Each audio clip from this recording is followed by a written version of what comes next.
আজকে আমরা শিখবো অনুশীলনী 1.3 এর ক নম্বরের 144, 240, 612 এর মৌলিক গুণনীয়কের সাহায্যে বসাবো।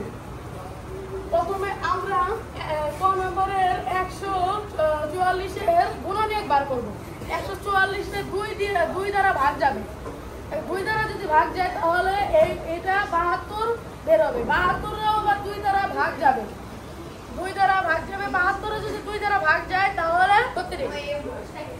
আবার 36 এ আবার যদি 2 দ্বারা ভাগ যায় তাহলে 18 বের হবে। 18 এর আবার 2 দ্বারা ভাগ যাবে।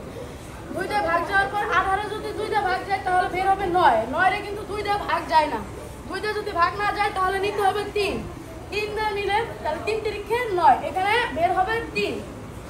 আবার 240 এ যদি আমরা গুণনীয়ক বের করি তাহলে 240 এ 2 দ্বারা ভাগ যাবে।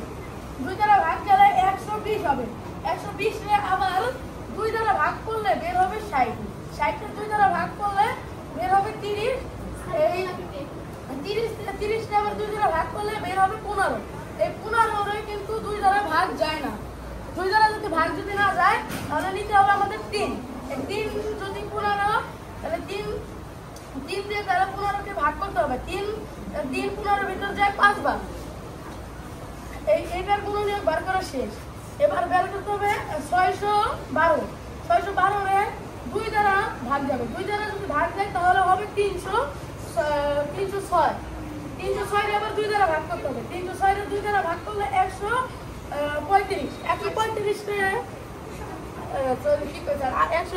153 আবার যদি 3 দ্বারা ভাগ করা যায়, 3 দ্বারা যদি ভাগ করা যায় তাহলে বের হবে 51। 51 এ আবার 3 দ্বারা ভাগ করতে হবে।